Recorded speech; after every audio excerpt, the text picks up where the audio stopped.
Good morning po mga karohos. Good morning, good morning. July 29, araw po ng Sabado. Ito, papunta tayo ng Phase 5 ngayon. Pagpapatuloy po natin yung ating project dito. Yan, finishing stage na po tayo rito sa may Block 17. Tapos yung bago nating ginagawa sa may Block 20. Ito yung structural back extension. Pero sa ngayon, dahil nga pabugso-bugso yung lagay po ng panahon, yan, medyo umiinit. Tapos maya-maya uulan. Kaya medyo naantala po yung ating pag-build ng ating haligi, poste. Yan, kahapon nga po pala wala po tayong pasok. Yan, maraming salamat nga po pala sa lahat ng bumati kay Mrs. Ayan, sinelebrate po namin yung birthday niya na kaming dalawa lang. Ito mga karosa, pag-usapan natin yung ocular visit. So bago po tayo nagpapa-estimate, kailangan po natin pinapakita doon sa manggagawa or doon sa mapipili yung contractor yung bahay. Yan, dito na muna tayo. Morning, Chip. Oh, sir, good morning. Morning. Yan, good morning Ma'am Isa, Sir Edward. Yan yung bahay nila. Ayun nga, site visit muna natin yung bahay o yung unit. Hindi porket na ganito, pare-pareha po yung bahay. Ay pag nag-estimate po si client owner, ay madali na po masasagot ni contractor or ni manggagawa. So kailangan pa rin po ay pinapasilip nyo sa kanila. Yan po yung pag-uusapan natin ngayong araw na to. So bibigyan ko kayo ng konting information regarding po sa pag nagpapa-estimate kayo, bakit kailangan ni ocular visit. So ito, dito na tayo sa Phase 5. Samahan niyo po muli kami ngayong araw po na to. And enjoy watching po. Let's go! Okay, dito na po tayo. Ayan, good morning and good morning sa ating client owner dito. Meron tayong dalang aluminum flat bar. So ito, bago po kami mag-day off nung kahapon, mga nagawa rito nung Webes, inuumpisahan na po yung gutter doon. So yung gutter na nabubulok doon sa likod sa may bandang second floor, pinalitan na po nila ng gutter stainless. Tapos syempre lalagyan natin ng support yun, aluminum flat bar. Yan, palagi nyo na po itong nakikita sa mga video namin. So aluminum flat bar ginagamit natin para hindi po siya kinakalawang, di na po siya nabubulok. Yan yung gagamitin natin pang suporta sa pagitan po ng yero at saka ng gutter para hindi po siya gumagalaw. Tapos bumili na rin po tayo ng gutter strainer na number 3. So syempre naka-gutter tayo ron. Binilhan natin ang gutter strainer. Okay, medyo maaga pa. Hintayin lang natin yung buong tropa. Yun, tapos dito nga po pala, yan, pinalilinis ko na po to, pinapatanggal ko na po to, baka aksidenteng maabutan din po tayo ng kagaya rito, di ba? Gumagawa tayo rito. Diyan tayo naglagay po ng ating mga buhangin, graba, at panambak. Yan, papalinis na po natin to para hindi tayo mapagalitan ng engineering office dito. Yan, mga ano na lang po yan, debris. Yan, debris, tapos mga karton, mga ritasong tiles, tsaka kahoy, yan na lang po yan. Yan, para malinis tingnan, di ba? Naistakan lang uli ng tubig dito kasi gawa ng yung strainer natin dito. Nasa may strainer? Ayan, yung strainer natin. Ayan, nakita nyo naman nawawala uli.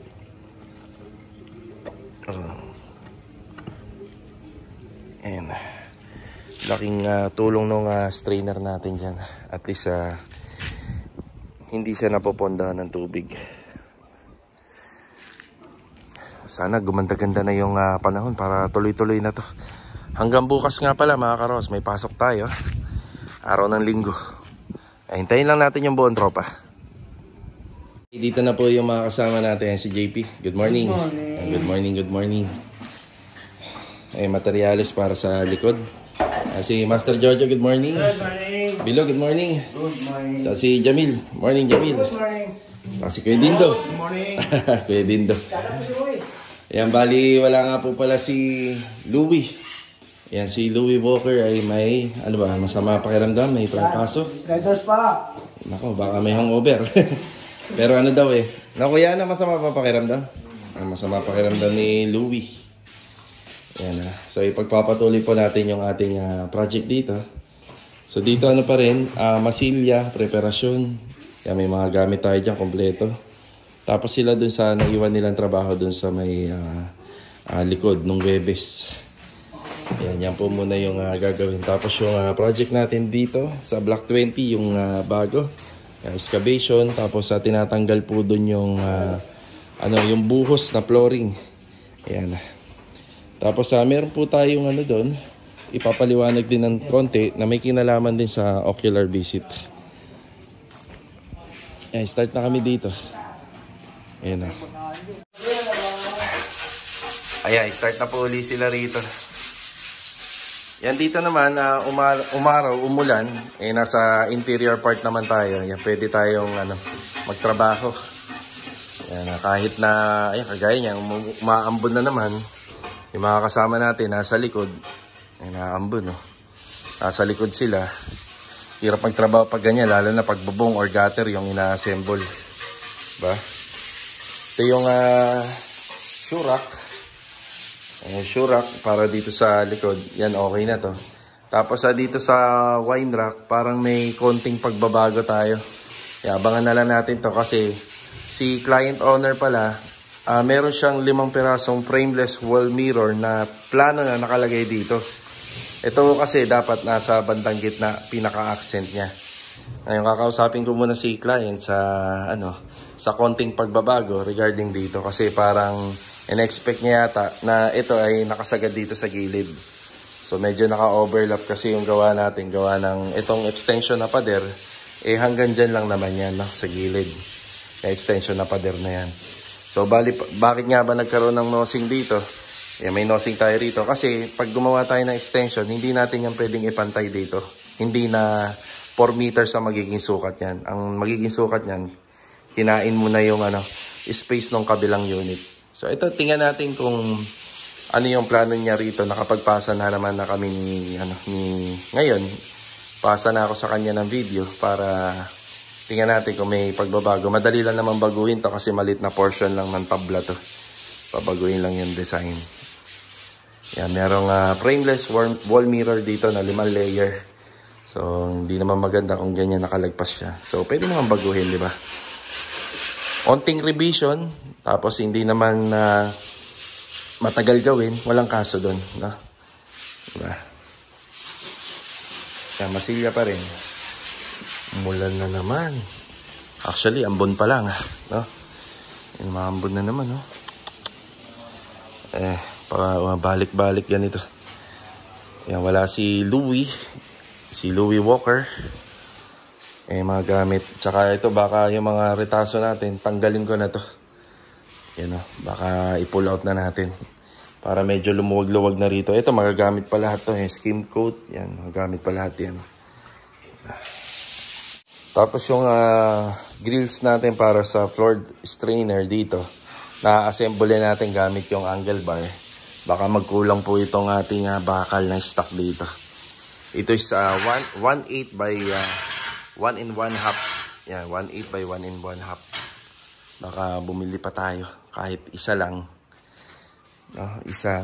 Pero sobra na yung isa Pero mag-check muna ako kung may makukuhanan tayo ng konti lang. Kulang kasi yan sa pinaka-framing nito. Medyo mahaba kasi ito.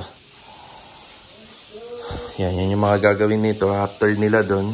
Tapos kailangan na natin siguro bumili ng basahan. Wala pa tayong basahan dito. Para magamit na rin ng mga pintor po natin. Okay, dito na tayo. Ayun, meron pa. Ayun o. Ayan o, 1/8 by 1 1/2. Ayan, para para hindi na tayo bibili. Kasi bigyan na natin to kay client owner. Yung isang buo kasi nito, 6 meters. Masyado namang masyadong mahaba. Kumbaga, marami yung tira. Ayan, buti na lang meron pa. Baka magkasya na to. Tara.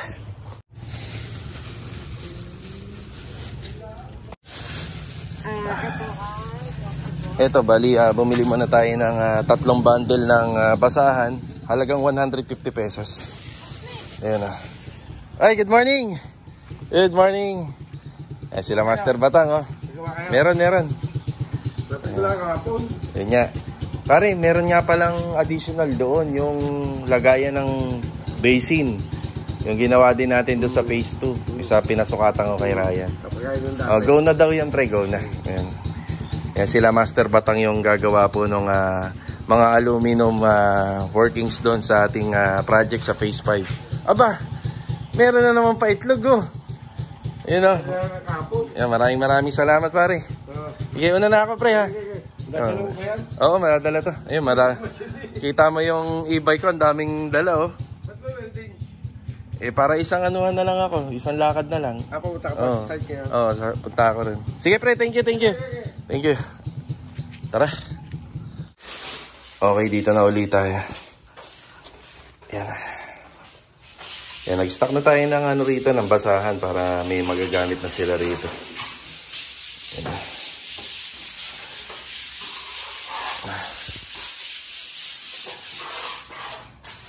Bukod dun sa bakal na kinuha natin sa bodega, dala rin natin yung welding machine. Ayan, oh. Yung itlog ni Master Batang, dito ko nalang nilagay. Sana wala mabasag. Kapag ka nauwi kasi sila ng Batangas, lagi silang may dala nito. Hindi nila tayo nakakalimutan. Lagi tayo may pasalubong na isang tray ng itlog. Kaya maraming salamat kay Master Batang. Dito tayo sa likod. Bali, ito na yung binaklas na gutter. Ayan o. Bulok na kaya yung tubig. Diyan na lang dumadaan. Di na umaabot dun sa pinaka-imbudo niya. Ayan o. Kaya napabili na rin tayo ng basahan. Ayan, gagamitin nila to. Ayan. Yun. Yun yung gutter strainer. Tapos nakaklibi na yan papunta rito sa pinaka-downspout. Tapos gagawa pa kami ng sariling linya ng tubo na yan. Bali, itong tubo na to sa kapitbahay. Doon yung sa dulo. Yan, basa yung basa yung stainless gutter. Hindi nila malagyan ng bulkasil. Hindi kakapit yon. Kaya tutuyuin muna nila. Yan. Yan, bali nakakabit na. Ayan. Ito mga karos, bigay ulit tayo ng update. Ito ginagawa na yung floor drainage. Ayan na. Ang ginamit na lang namin dito mga karos, binago namin. 12mm na lang. Para mas matibay. Ayan o. Kabelya. Tapos yung dala-dala ko kanina na mga bakal, onti lang yung nagamit doon ito. Yung sidings lang. So yun lang. Tapos ganito na. Tapos may pagbabago kami dito sa plano. Ayan o. Ito gagawin na lang namin tiles to. Tapos medyo nakaklibe papunta rito. Ayan o, tiles na lang yan. Meron naman tayong konting sobrang tiles. Pakapalitan natin para magkaroon tayo nito. Ayan, ganitong klaseng tiles. Yan yung pagbabago. Tapos dito nakapag-salansa na kami. Mga gamit. Ayan, para malinis na. Tapos check natin kung magkakasya to sa sa staircase. Yung footstep and riser. 15 kasi nagamit namin doon. Ayan o, yan na lang yung tiles natin. Pero ito yung gagamitin. Ayan o, yan yung gagamitin. Tapos yung para sa gitna, yan ang wala tayo. Yung 2 piraso na lang meron. Ayan dito, para sa gitna. Yan, nag-segregate na ako dito para medyo malinis at maliwalas na. Magtanggal na rin kasi kami ng mga gamit. Nag-pull out na rin kami yung mga power tools namin. Tsaka yung panggamit sa construction, nandun na sa kabilang side. Yan. Tapos ito si Jamil, inuumpisa na to sa kisame. Pag ito ay natapos, pwede na tayo mag-start dito para sa mga accessories. Ito mga karos, natawid kasi yung tubig doon sa bintana, nakabukas siya nung umuulan, kaya nabasa ito. Yan, pero goods na tayo dyan, ayos na yan, nabasa lang. Patutuyuin na lang. Yan yung mga gamit natin. Master Batang. Ayun o. Okay, parang nakano kayo ha? Sa kampo, kailangan mo yung phone. Ayos nakaano tayo, nakapantalon si Master Batang, ipinapa-final ko to. Yung sukat na nito kasi nagkasundo na sila ni Ma'am. At saka ito pare, masilyado na kasi. Ayan. Master Ryan. Pare, yung base na lang, susukatan na lang natin uli na. Pero additional yun. Additional.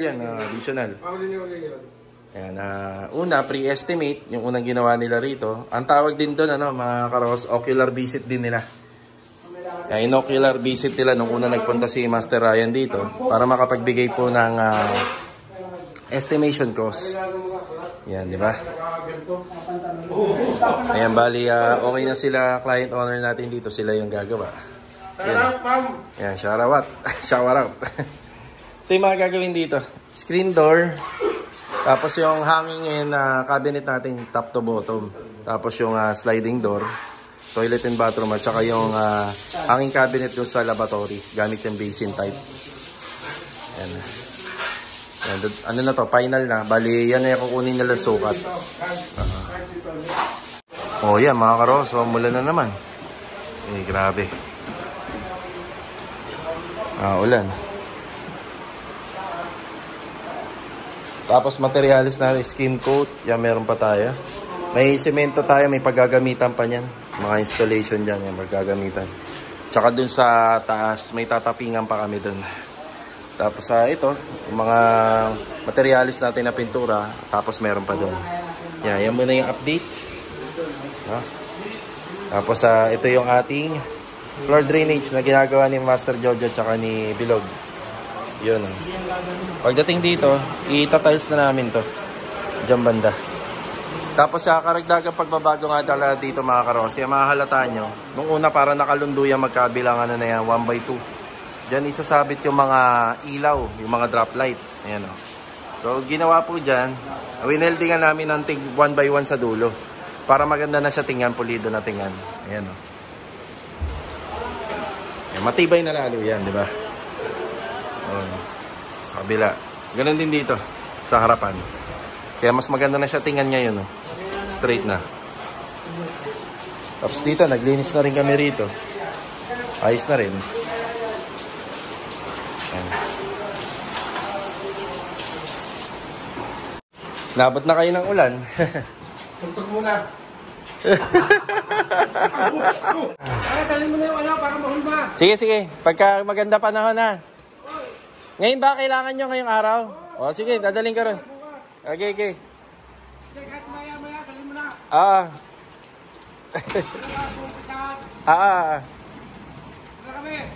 Sige. Ingat ingat.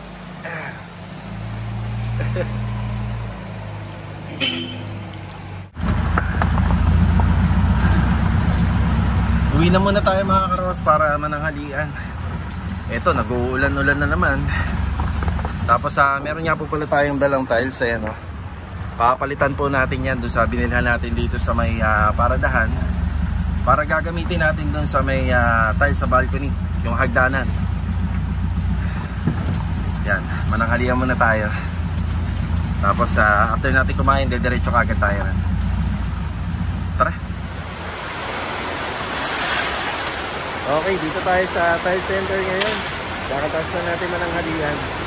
Yung mga dala natin na tiles kanina, yung iba doon may mga basag na. Pwede naman yun i-change item, sayang naman. So ito, dito tayo, papapalitan natin ng 30x30 para dito sa may balcony. Ang lakas ng ulan, rinig na rinig dito. Lakas ng ulan, no? Okay, ito yung tiles, oh.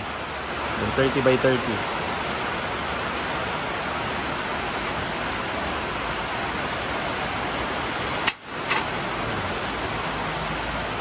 Ay, grabe, lakas ng ulan.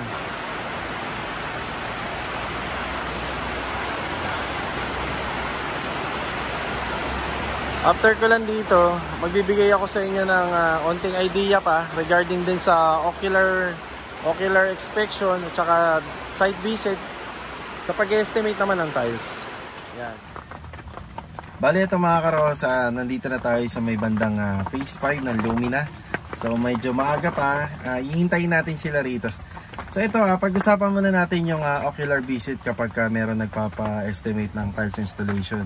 Bali yung tinitingnan namin dito mga karos, according na sa experience namin, kung ang trabaho ba ay tuloy-tuloy na para sa pag-install ng tiles. Minsan kasi merong mga linya ng pipelines para sa floor drainage, meron din pong linya ng mga water line na meron pong pinababago or pinapalipat ng location. So tinitingnan muna natin yon kung meron bang nakaumbok na plastering or meron bang nakaumbok para sa flooring. Sinisinsil muna natin yan bago mag-install ng tiles. So minsan kasi may mga client na nagtatanong ng estimation kung magkano magpa-install ng tiles sa ganito kalaking square meter, pero hindi nila alam. Meron din tinitingnan yung contractor o yung manggagawa regarding sa mga ocular visit na idinadagdag nila sa costing ng manpower or labor cost. So isa sa mga pamaraan mga ka-row house para magpa-estimate ka ng tiles, ipa-ocular visit mo kay contractor o sa manggagawa yung inyong bahay para po pagdating ng actual ay patas sa magkabilang panig. At saka syempre mga ka-row house, kailangan may kontrata, no? So ayun, sana nabigyan ko kayo ng konting idea regarding dun sa mga nagpapa-estimate ng tiles installation. Mas maganda talaga pinapa-ocular visit nyo. Kasi minsan, pagka nagsabi lang kayo ng area, nagsabi lang po kayo kung ano yung laki ng square meter, pinakitaan nyo lang ng picture, pero kapag actual na, papagawa nyo na po yung installation ng tiles, baka magulat kayo dahil si mamang contractor ay nagpapa-additional dun sa mga installation para sa tiles. Dahil dun niya pa lang kasi nakita, dun niya pa lang nalaman kung ano yung mga actual talaga na gagawin. So meron din kasi meron toilet and bathroom kunwari na palalagyan mo ng tiles, pero dapat meron munang outlet pa na wala pang nakalinya na wiring. So may ganun din, no? Kaya mas maigi sana na mas ipa-site visit muna natin. So ipakita muna natin sa magagawa o kay contractor yung inyong ipapa-estimate regarding sa tiles installation. So ayan, sana po nakatulong. Sige ha. Ayan, happy birthday na lang kay Ate Lali. Ate Lali Kalma. Sige. Sige po boss, thank you Sige. Yes. Ayun mga karos, medyo half day tayo ngayon. Hindi na rin ho kinaya nung iba. Ang lakas ho kasi ng ulan. Ayun, basang-basa yung mga kasama natin. Yun, half day na lang dahil ito makakabuti rin sa akin to dito sa tropa. Kasi halos wala kang ginagawa kapag ganito yung panahon. Kagaya nitong tiles, hindi naman din mai-install to. Kaya nagpaalam na po yung tropa na hindi na makakapasok, pati doon kay JP. Hindi na rin makakagawa doon dahil hindi nga tumitigil yung ganitong weather. Tapos magkakasakit pa yung mga kasama natin. I-drop ko lang yung tiles doon sa site at magbibigay ng konting mga nagawa para sa update natin. Tapos ipagpapatuloy ko yung explanation regarding sa ocular visit na. Tara!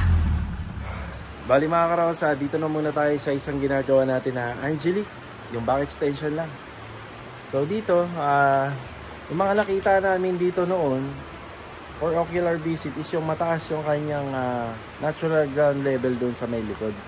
So sinasama natin yun sa inspection, sa costing din. Kasi syempre, pag medyo mataas ang lupa, mas marami yung excavation na ginagawa ng manggagawa. Kaya doon tayo nagbabase kung gaano katagal gagawin ng manggagawa yung isang area.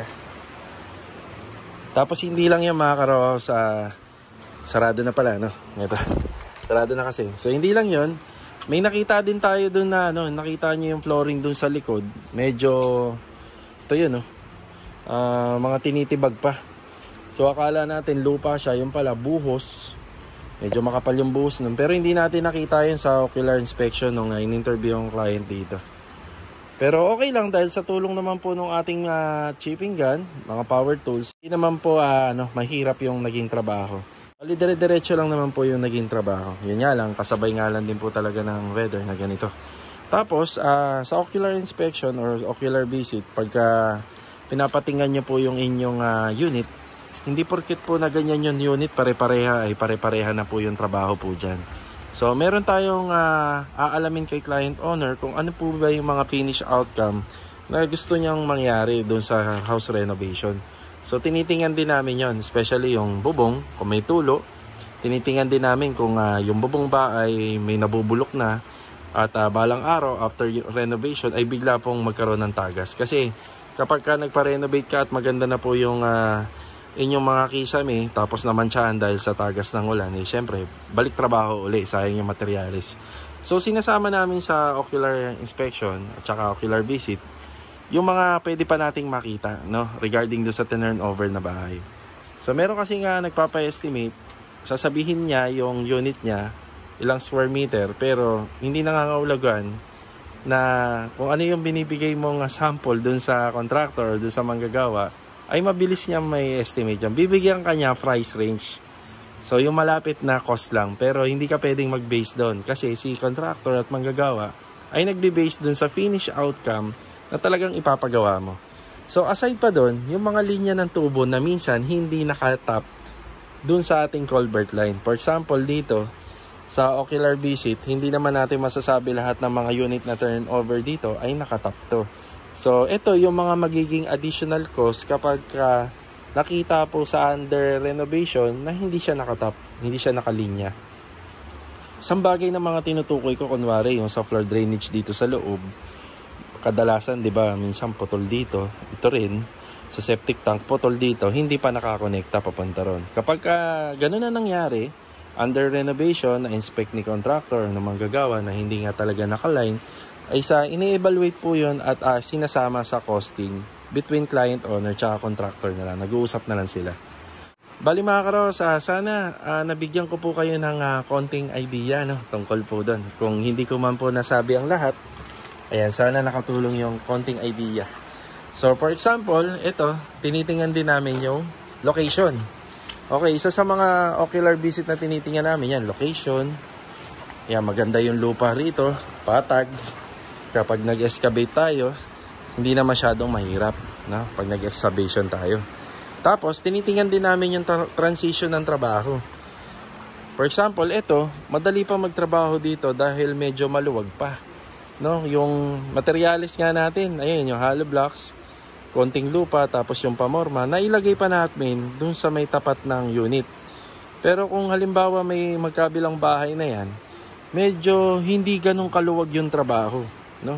Hindi nang tinitingnan namin. Kasi kapag may magkabilang unit na to, masyadong tipid na yung galaw, hindi na ganun kaluwag. Tapos hindi mo pa mabubuhos yung materialis. Gaya nito, buhos yung materialis namin. So, ibig sabihin, pwede naming trabahuhin yung unit dito dahil nakakagalaw kami ng maluwag. Yan naman mga yan na nakikita natin dito, lahat naman yan lilinisin natin. Kung ano natin naabutan, siya rin naman natin iiwanan ng maayos. So, ulitin ko, mga karaw, sana nakatulong po yung konting idea na ginagawa po natin regarding sa ocular visit. Ayan. Grabe. Half day tayo ngayon. Biglaan. Siyempre, yung mga kasama natin, pag pumapasok sa trabaho, basang-basa. Pag uwi, basang-basa. Tama lang to, para makaiwas tayo sa sakit. Tara! Okay, nandito naman na tayo. Ito na yung ating floor drainage. So, nag-change of plan tayo. So, bali ito, bubuin na namin na tiles to. Ito na po yung tiles na dala-dala natin, pina-change item natin. Yan, isang buong tiles na to. Tapos, nakaklibi na lang po siya papunta rito. Para yung tubig, pupunta na lang po rito. Kung sakaling maganda yung panahon, hindi umuulan, tapos naglinis sila rito, nagbasa sila, yung tubig na pupunta rito sa ating hagdanan ay lilipat papunta rito. Ito na yung ating floor drainage. Bali, dito naman tayo magbigay ng update. At sa mga nagawa ngayong araw na Sabado rito, yung mga 1x2 na hanger natin, yan, pantay na po yan. So, nakafabricate na po yan dyan sa magkabilang gilid. Ayan o. Mas tumibay na po, tsaka naipantay na. Diyan po kasi natin ilalagay yung mga drop light natin. Tapos, nakapag-usap na kami ni client owner regarding dito sa wine rack. Wala na pong pagbabago to. Pakiabangan na lang natin kung saan natin ilalagay. Diyan pa rin naman sa location niya. Tapos, nakapag-segregate at nakapaglinis tayo ng mga ano po rito, ng area. Yan, para na ma-maximize na po natin yung space at nakokontrol natin yung mga materialis. Yan, sarado masilya. Yan yung mga ginagawa dito. Yan, primering. Tapos kanina pumunta sila Master Batang, pinahinan lang nila yung sukat nito. Tapos dito tuloy-tuloy pa rin po yung pagpupulido po ng mga walls and ceiling. Ayan. Dito sa toilet and bathroom, yan pinapa-finish na po natin to. Para pagka natapos na to, tuloy-tuloy na rin po yung pag-install ng mga accessories dito. Yan, meron na tayong pawa na rito. Ito yung ating water closet. Dito nga pala mga karos, marami rin binago rito. So in-adjust yung linya rito. Tatandaan nyo, wala kaming nakitang linya rito. Yan, kasama na po yan dun sa ocular visit bago kami gumawa rito. Na-inspect na po natin yan. Tapos yun dito, maliit na bagay lang naman, in-adjust namin yung linya ng floor drain. Yun, napunta siya doon. Kasi nandito yung banda sa gitna. So, konting adjustment lang. Sa ocular visit kasi hindi mo makikita yan kasi nakaano na po siya, nakatile siya. Nung tinibag namin, doon lang namin nalaman, no? So, pero kung hindi naman ganun kahirap, okay lang. Hindi naman kailangan ng adjustment para sa labor cost or manpower. So, isa sa mga tinitingnan natin dito, mga karos, yung sa ocular visit. Ano-ano pa nga ba ang gagawin bago makapag-start ng house renovation? Yun, ganun lang kasimple. So, bago po talaga kayo magpagawa, ipa-inspect nyo, ipakita nyo kay contractor o doon sa manggagawa yung inyong unit para kapag po under renovation, ay tuloy-tuloy na po yung trabaho, di ba? Siyempre, titingnan muna natin lahat kung ano pa ba nga yung mga dapat gawin bago i-renovate yung inyong bahay para maisama po lahat sa costing at mabigyan po ng plan. Ayan. Ito muna ang update natin mga karos. Half day lang po tayo. Bali mga karos, pahabol na shoutout muna. Happy birthday kay Sir Lawrence Munar. Yan, God bless and more birthdays to come pa. Also kay Ma'am Cherry Ortiz. Yan, happy birthday din po at binabati ko po yung kanilang mga anak na si Sir Miguel Mikey, Hannah at Julian Nasayaw. God bless and more birthdays to come pa po sa inyo. Then, shoutout na rin sa Riancho family ng Tagum City, Davao del Norte. Mga karos, maraming salamat uli sa mga bumati po kay Mrs. ng maligayang kaarawan. God bless po sa ating lahat.